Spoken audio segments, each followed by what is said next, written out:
14절로 29절까지 말씀입니다. 신약성경 68페이지 마가복음 9장 14절에서 29절까지 말씀입니다. 신약성경 68페이지입니다. 찾으신 줄 알고 제가 봉독해 드리도록 하겠습니다. 14절입니다. 이에 그들이 제자들에게 와서 보니 큰 무리가 그들을 둘러싸고 서기관들이 그들과 더불어 변론하고 있더라. 온 무리가 곧 예수를 보고 매우 놀라며 달려와 문안하거늘 예수께서 물으시되 너희가 무엇을 그들과 변론하느냐? 무리 중에 하나가 대답하되 선생님, 말 못하게 귀신 들린 내 아들을 선생님께 데려왔나이다. 귀신이 어디서든지 그를 잡으면 거꾸러져 거품을 흘리며 이를 갈며 그리고 파리해지는지라. 내가 선생님의 제자들에게 내쫓아달라 하였으나 그들이 능히 하지 못하더이다.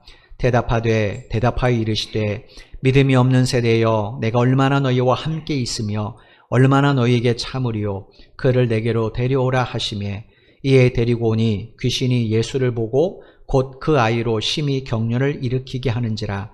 그가 땅에 엎드려져 구르며 거품을 흘리더라. 예수께서 그 아버지에게 물으시되 언제부터 이렇게 되었느냐 하시니 이르되 어릴 때부터니이다. 귀신이 그를 죽이려고 불과 물에 자주 던졌나이다. 그러나 무엇을 하실 수 있거든 우리를 불쌍히 여기사 도와주옵소서. 예수께서 이르시되 할 수 있거든이 무슨 말이냐? 믿는 자에게는 능히 하지 못할 일이 없느니라 하시니 곧 그 아이 아버지가 소리를 질러 이르되 내가 믿나이다. 나의 믿음 없는 것을 도와주소서 하더라. 예수께서 무리와 달려와 모이는 것을 보시고 그 더러운 귀신을 꾸짖어 이르시되 말 못하고 못 듣는 귀신아, 내가 내게 명하노니 그 아이에게서 나오고 다시 들어가지 말라 하시매 귀신이 소리 지르며 아이로 심히 격려를 일으키게 하고 나가니 그 아이가 죽은 것 같이 되어 많은 사람이 말하기를 죽었다 하나 예수께서 그 손을 잡아 일으키시니 이에 일어서니라. 집에 들어가심에 제자들이 조용히 묻자오되 우리는 어찌하여 능히 그 귀신을 쫓아내지 못하였나이까? 이르시되 기도 외에 다른 것으로는 이런 종류가 나갈 수 없느니라 하시니라. 아멘. 정주환 목사님 나오셔서 하나님의 말씀 전해 주실 때 여러분 오늘 말씀을 통해 큰 은혜 받으시기를 바라겠습니다.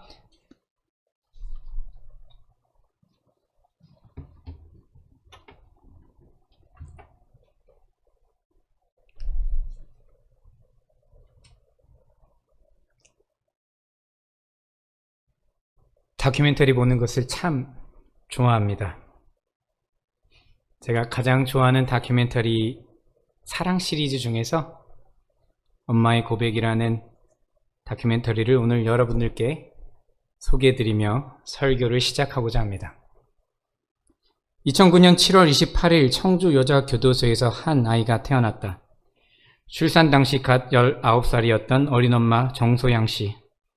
의지할 일가친척 하나 없는 고아인 그녀에게 체온을 나눌 수 있는 유일한 가족이 생긴 순간이었다.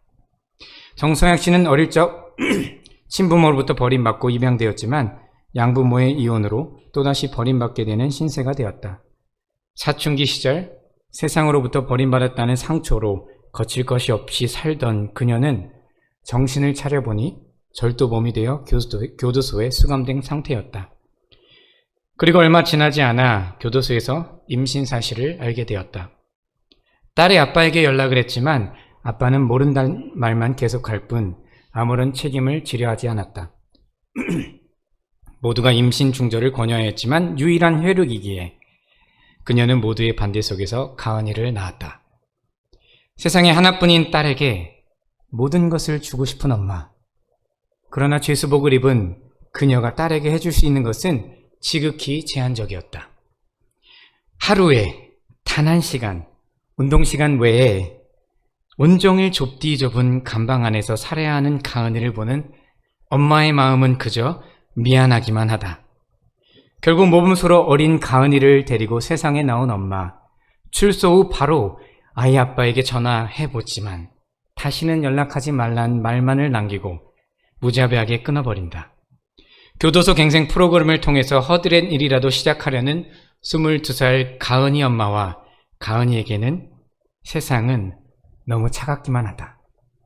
지인의 도움으로 빵집에서 아르바이트를 시작한 엄마는 이제 딸 아이를 보육원에 맡겨야 하는데 태어나서 한 번도 떨어져 본 적이 없는 딸을 다른 사람의 손에 맡긴다는 것이 이만저만 걱정이 아니다. 결국 보육원에 간 첫날 창문 밖으로 딸아이가 엄마를 찾으며 우는 모습을 보며 몰래 흐느끼다가 결국 딸아이의 서러운 눈물을 외면하지 못하고 직장까지 딸아이를 데리고 간 엄마는 빵가게 사장님에게 다음과 같이 이야기한다. 딸아이를 위해서라면 무엇이든지 할 수 있습니다. 저는 이 장면에서 그 무엇으로도 설명하기 힘든 부모와 자식 간의 사랑의 복잡한 감정을 느꼈습니다. 얼마 전 친구를 만나러 가기 위해서 차를 운전하다가 신호대기 상태에서 앞차에 범퍼 스티커를 본 적이 있어요. 문구가 굉장히 인상적이더라고요. 제 아이가 타고 있어요. 혹시 사고가 나면 아이 먼저 구해주세요. 혈액형은 RH+입니다. 부모 마음 다 비슷합니다. 성경을 읽다 보면 이러한 부모님의 심정을 느낄 수 있는 이야기가 심심치 않게 등장하는 것을 발견하게 됩니다. 오늘 본문 마가복음 9장에 등장하는 귀신 들린 자녀를 둔 이 아버지의 경우가 이러한 부모의 마음을 잘 전달하는 본문 중 하나라 생각합니다. 이 아버지는 과연 무슨 마음으로 이 아이를 예수님께 데려왔을까요? 그리고 우리 예수님께서 이 아이를 보시고 과연 무슨 말씀을 하셨을까요? 오늘 저와 여러분이 함께 살펴보고자 합니다. 이를 위해서 제가 잠시 기도하겠습니다. 아버지가 자식을 긍휼히 여긴 같이 자기를 경외하는 자를 긍휼히 여기시는 하나님, 오늘 우리 가운데 임재하여 주셔서 긍휼을 베풀어 주시옵소서. 우리가 하늘 아버지께 부르짖을 때에 우리의 기도에 응답하여 주시옵소서. 특별히 하나님, 자녀들을 양육하고 있는 선교제일교회 부모님들을 위해서 기도합니다. 주님, 특별히 한부모 가족을 위해서 기도합니다. 주님께서 친히 그들의 아버지가 되어 주시겠습니까? 말씀 가운데 은혜 주시기를 바라며 말씀 가운데 우리 가운데 주실 그 은혜를 사모하며 예수 그리스도의 이름으로 기도합니다. 아멘. 오늘 본문에서 일어난 일들에 대한 해석을 위해서는 무슨 일이 일어나고 있는지를 조금 자세히 살펴볼 필요가 있습니다. 우선 이 아이의 상태에 주목해 보시길 바랍니다. 18절입니다. 귀신이 어디서든지 그를 잡으면 거꾸러져 거품을 흘리며 이를 갈며 그리고 파리해지는지라 내가 선생님의 제자들에게 내쫓아 달라 하였으나 그들이 능히 하지 못하더이다. 여러분, 지금 이 아이의 상태를 주목해 보십시오. 마가가 이 아이를 소년이란 단어로 묘사했기 때문에 이 아이는 아마 8세에서 많게 잡으면 12살쯤 되었을 것입니다. 성경이 묘사하는 이 아이의 증상은 크게 세 가지인데, 첫째는 넘어져서 거품을 흘리는 증상이고, 둘째는 치아를 공격적으로 드러내며 이를 가는 증상이고, 그리고 세 번째는 파래해진다라고 해석된 몸이 딱딱하게 굳어져 가는, 경직되어져 가는 증상입니다. 그런데 성경은 이 같은 세 가지 증상의 원인에 대해서도 이야기하고 있습니다. 25절에 예수님의 진단에 그 답이 있습니다. 제가 읽겠습니다. 예수께서 무리가 달려와 모이는 것을 보시고 그 더러운 귀신을 꾸짖어 이르시되 말 못하고 못 듣는 귀신아, 말 못하고 못 듣는 귀신아. 이 아이는 말을 하지 못합니다. 이 아이는 듣지도 못해요. 말하지도 못하고 듣지도 못하는 상태에서 갑자기 발작을 일으키면서 땅에 엎어져서 거품을 물고 그러다가 몸이 경직되어 가는 아이. 그리고 불쌍한 마음에 가까이 가서 도와주려고 할 때에 폭력적인 성향을 이를 갈면서 드러내는 이 아이. 여러분 혹시 이런 비슷한 증상을 겪고 있는 아이를 보신 적이 있습니까? 이 아이는 친구들의 생일 파티에 초대받아 본 적이 없었을 것입니다. 이 아이는 친구들로부터 같이 게임하자라는 그 흔하디 흔한 이 한마디를 들어보지 못했을 것입니다. 외식 한번 못 해봤겠죠. 철저히 외로웠을 거예요. 늘 혼자였을 겁니다. 아니면 이 같은 상황 속에서 아무것도 해줄 수 없는 부모님을 원망하면서 다친 마음으로 살아가고 있었을지도 모릅니다. 그렇다면 이 아이를 지켜보는 아버지는 어땠을까요? 이 아이를 둔 아버지가 평안했을까요? 매일 저녁 침대맡에서 아이의 머리에 손을 얹고 기도하다가도 내 아이가 들을 수 없다는 생각에 깊이 좌절했을 겁니다. 아이가 아파도 아프다는 말조차 할 수 없는 그 아이의 상태를 깨달았을 때에는 아마 자신이 더 아팠겠죠. 저는 특별히 이를 간다라는 표현에 주목해 보고 싶습니다. 헬라어 동사 트라조는 그 의미가 사자가 먹잇감 앞에서 침을 흘리며 이빨을 드러내면서 아주 공격적인 소리를 내는 모습을 묘사할 때 이 동사를 사용해요. 아이와 눈을 마주치며 사랑의 교감이라도 나눌성 싶으면 그 순간마다 말 못하는 아이가 갑자기 침을 흘리며 치아를 드러내고 부모를 먹잇감 보듯이 바라보면서 이를 가는 이 아이의 모습을 수시로 본다면 이 아버지의 정신이 온전할 수 있을까요? 그러다가도 내 자식이기 때문에, 내 아이이기 때문에 아이에 대한 연민과 불쌍함을 가지고 어떻게든 이 아이를 고쳐보고자 노력하는 이 아버지의 심정을 여러분 공감하실 수 있습니까? 설교자의 상상력을 가지고 이 아이의 삶을 조금 더 묘사할 수 있도록 허락해 주십시오. 이 아이의 기분을 전환시켜주기 위해서 혹시나 외출할 일이 있다가 시장 한 복판에서 아이의 손을 잡고 걸어가다가 이 아이가 갑자기 거품을 물고 몸이 경직되면서 쓰러지면 사람들에 둘러싸여서 구경거리가 되는 그 상황을 맞는 이 아버지가 어떠했을까? 또래 아이들이 구경거리가 생겼다고 해서 이 아이 주변을 둘러싸면서 이 아이가 신기하듯 쳐다볼 때마다 그런 아이들을 부모님들이 제지하면서 귀신 들린 아이랑 노는 거 아니랬지. 엄마가 더러운 애들 근처에 가지 말랬지. 이런 대화에 노출이 되는 이 아이와 아버지의 마음을 상상해 보십시오. 그때마다 이 아버지는 속으로 울분을 토하며 이야기했을지도 모릅니다. 우리 아이는 나쁜 아이가 아니에요. 사실 마음이 아주 여린 아이입니다. 여러분, 이게 끝이 아닙니다. 22절을 보세요. 귀신이 그를 죽이려고 불과 물에 자주 던졌나이다. 아이들과 길을 걷다가 혹시 골목에서 차라도 튀어나올까봐 아이들에게 우리 부모들이 하는 말이 뭡니까?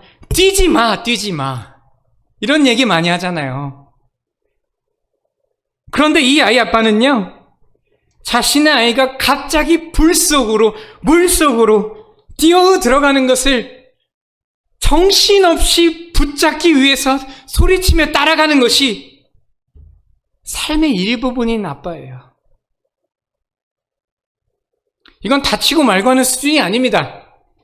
그 순간을 놓치면 죽는 거예요.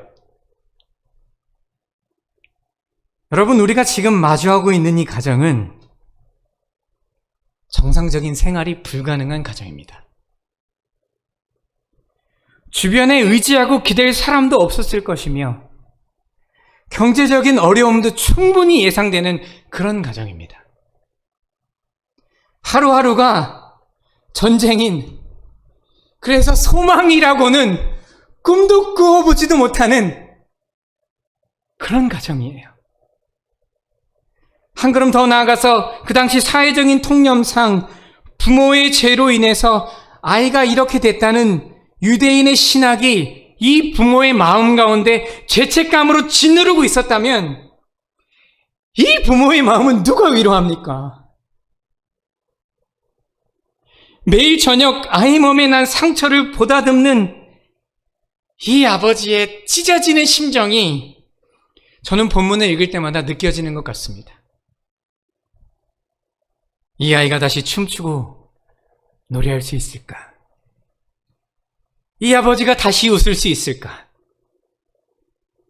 이 가정이 다시 회복할 수 있을까?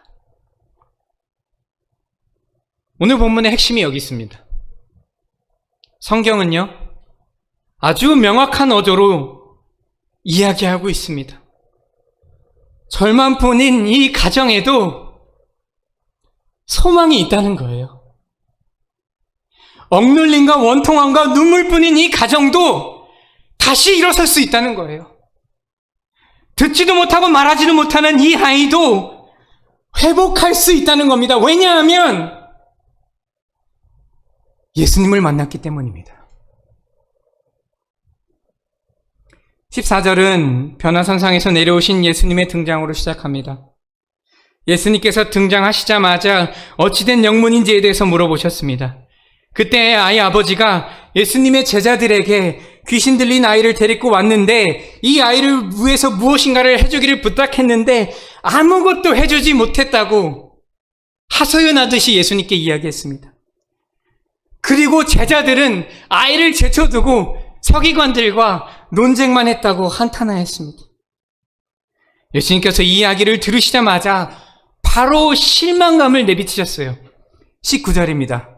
대답하여 이르시되 믿음이 없는 세대여,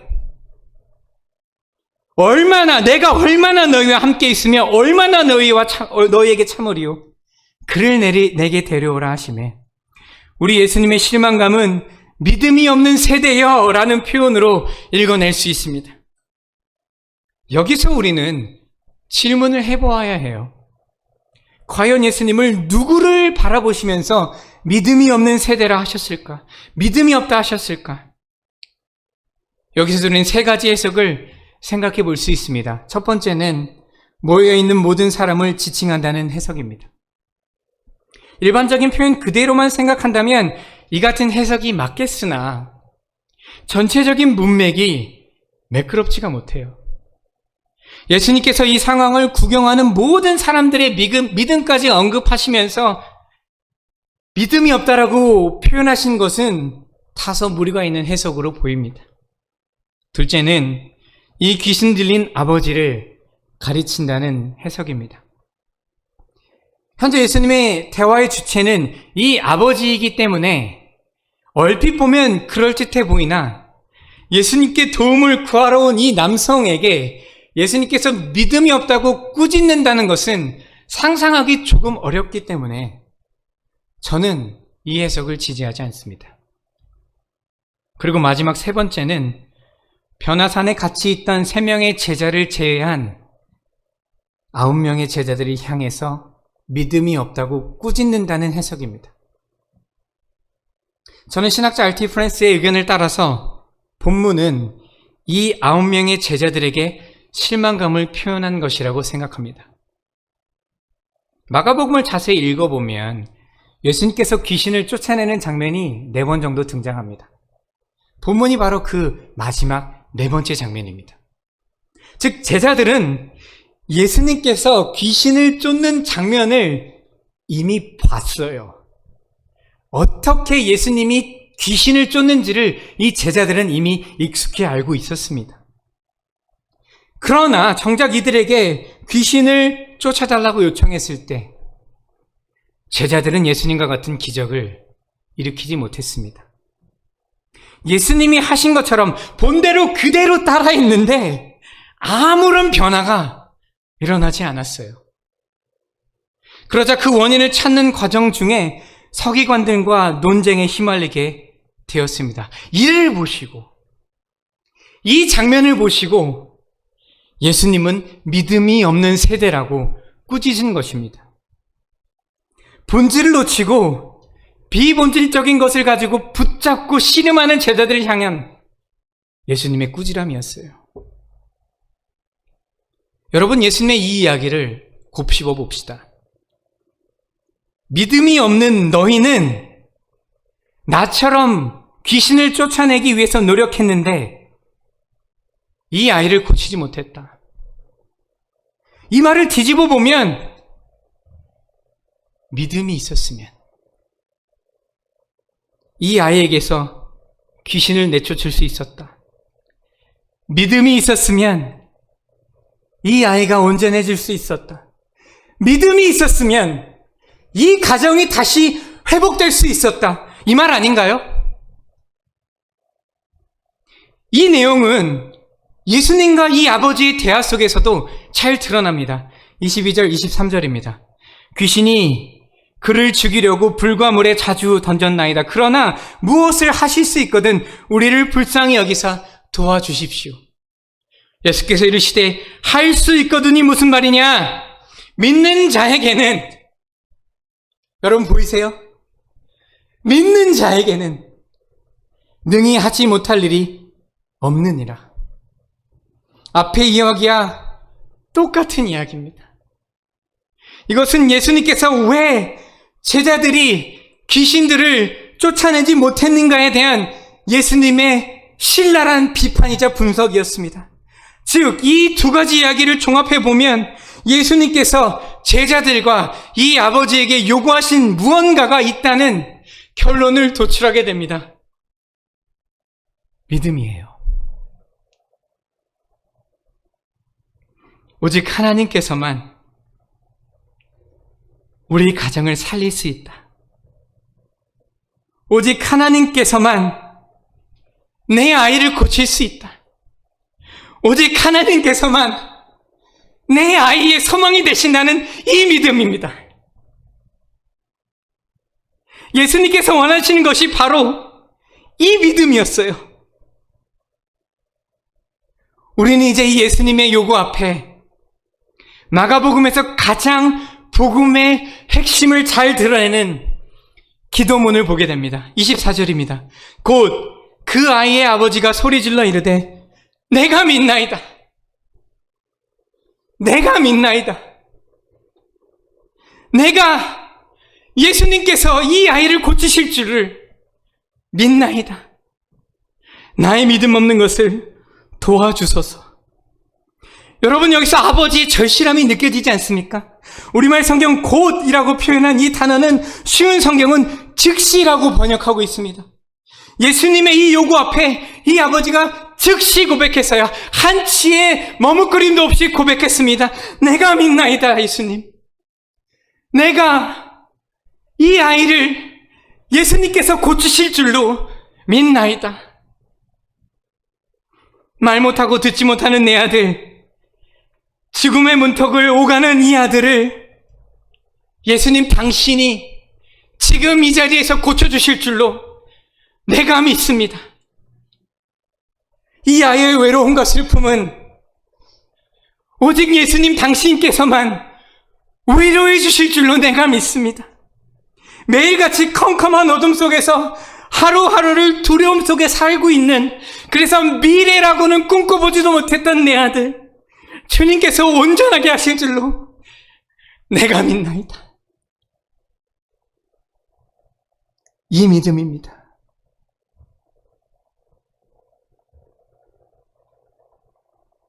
오늘 하나님께서 이 말씀을 통해서 우리에게 원하시는 것이 무엇입니까? 여러분께 원하는 것이 무엇일까요? 너는 이 믿음이 있니? 너는 이 믿음이 있니? 너는 너희 가정을 나만이 온전히 유일하게 회복시킬 수 있다는 이 믿음이 있니? 이것 아니겠습니까? 여러분, 이 믿음 있으세요? 여러분, 이 믿음 앞에, 이 말씀 앞에 반응하십니까? 내 자녀들은 하나님께서 책임져 주신다. 우리 가정을 온전히 회복해 하실 분은 하나님 한 분뿐이시다. 영적으로 벙어리 같아 듣지 못하는 내 사랑하는 남편, 내 사랑하는 아내, 내 사랑하는 아들, 내 사랑하는 딸, 내 아버지, 내 어머니, 오직 하나님께서만 치유해 주신다. 여러분, 이 믿음이 있으십니까? 그동안 이 믿음을 잃어버리고 살아가신 여러분들께 저는 오늘 저의 해석이 아닌 예수님의 가르침을 그대로 말씀의 적용으로 여러분께 드리고 싶습니다. 이 아버지의 믿음을 보시고 예수님께서 귀신 들린 아이를 고쳐주셨습니다. 즉시로 귀신이 나아가고 그 아이가 온전해졌습니다. 다시 일어섰습니다. 웃음을 되찾았습니다. 다시 노래하기 시작했습니다. 다시 아버지의 손을 잡고 그 가정으로 돌아갔습니다. 다시 회당에 나가서 또래 아이들과 예배를 드릴 수 있게 되었습니다. 기쁨을 누릴 수 있게 되었습니다. 그 모습을 본 제자들이 조용히 예수님께 물었습니다. 28절 29절입니다. 집에 들어가심에 제자들이 조용히 묻자오되 우리는 어찌하여 능히 그 귀신을 쫓아내지 못하였나이까? 이르시되 기도 외에는 다른 것으로는 이런 종류가 나갈 수 없느니라. 기도 외에는 다른 것으로 이런 종류가 나갈 수 없느니라. 즉 기도 외에는 이 믿음 지킬 수 없느니라. 기도 외에는 우리 가정이 하나님 앞에서 온전히 살 방법이 없느니라. 이 말 아니에요? 저는 여러분 모두가 하나님 앞에서 가정을 바로 세우기 위해 몸부림치는 것 잘 압니다. 특히 자녀들의 신앙을 위해서 고민하고 또 고민하고 있는 것 잘 알아요. 나의 아들을, 나의 딸을 하나님께서 만져주시길 바라는데, 하나님께서 만져주시기를 바라고 만나주시기를 바라는데, 우리 자녀들이 이 험난한 인생을 믿음 가지고 살아가기를 원하는데 어찌할지를 모르는 분들께 저는 예수님의 이 말씀의 권위를 힘입어 여러분께 권면합니다. 사랑하는 여러분, 우리 기도합시다. 우리 자녀들을 놓고 기도합시다.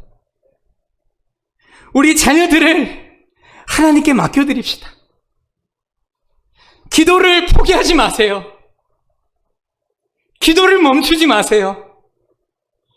여러분 가정 가운데 벙어리 같은 그런 영적으로 하나님의 말씀에 귀 닫고 눈 감고 사는 그런 가족 구성원 있지 않습니까? 왜 기도를 멈추십니까? 기도를 포기하지 마십시오. 홀로 자녀를 양육하는데 몸과 마음이 지친 한부모 가정이 있다면 주저 말고 우리 하나님께 우리 자녀들을 데리고 오세요. 그분께 데리고 오세요. 자녀들이 진로와 미래를 위해서 고민하고 계신 여러분들이 계시다면 우리 예수님께 기도하는 마음으로 데리고 오세요.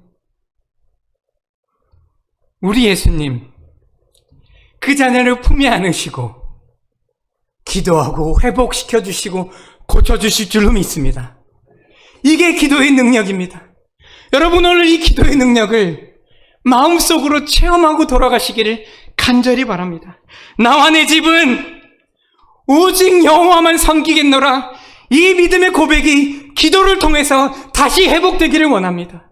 이 믿음의 신앙의 고백이 여러분의 신앙의 앞날을 이끌어가는 귀한 발걸음의 초석이 되기를 원합니다. 이 믿음 가지고 기도합시다. 저는 이 시간 잠시 여러분과 짧게 기도하는 시간을 갖기를 원합니다. 사랑하는 여러분,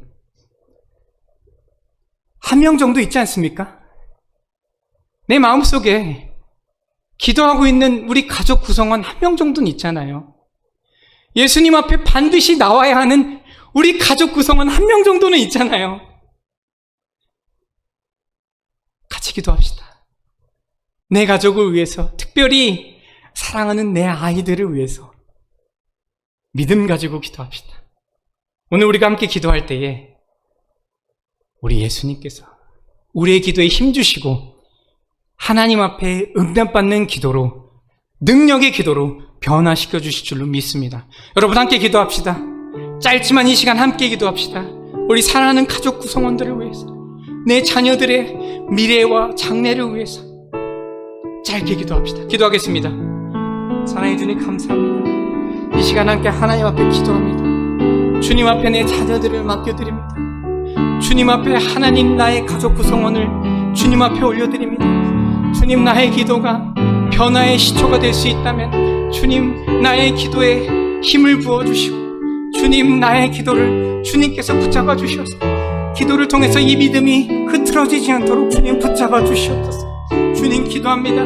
나의 가족을 위해서 기도합니다. 주님, 이 가족을 통해서 하나님의 능력이, 하나님의 영광이 드러날 수 있도록 주님 붙잡아 주시옵소서. 하나님 나의 기도가 하나님 앞에 연락되어지기를 간절히 바라고 원하오니 주님, 이 시간 예수 소망교회 모든 가족 구성원들을 주님께서 붙잡아 주시옵소서. 주님, 붙들어 주시옵소서. 주님, 지켜 주시옵소서.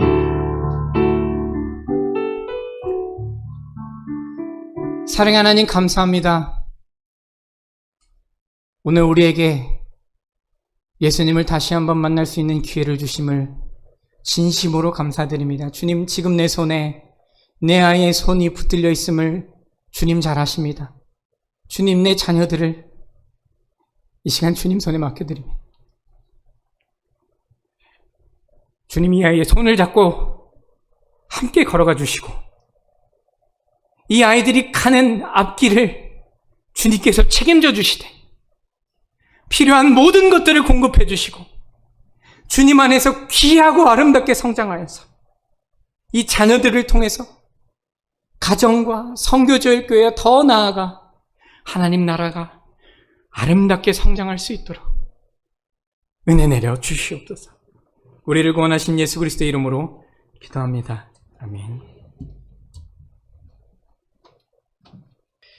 이제는 교회의 머리가 되신 우리 주 예수 그리스도의 은혜와 독생자 예수 그리스도를 십자가에 내어주시기까지를 사랑하신 아버지 하나님의 만극하신 사랑하심과 우리 속에 내주하셔서 감화, 감동, 교통 충만케 하시는 성령의 역사하심이 기도 외에는 이런 유가 나갈 수 없다라는 주의 말씀을 마음에 새기면서 날마다 주 앞에 나가 기도하며 믿음으로 살기를 소원하는 사랑 우리 모든 믿음의 형제 자매들의 발걸음 위에와 저들의 가정과 저들의 직장과 사업 위에 이 나라 이 민족과 우리 선교 제일교회 위에 지금부터 영원토록 함께 하시기를 간절히 축원하옵나이다.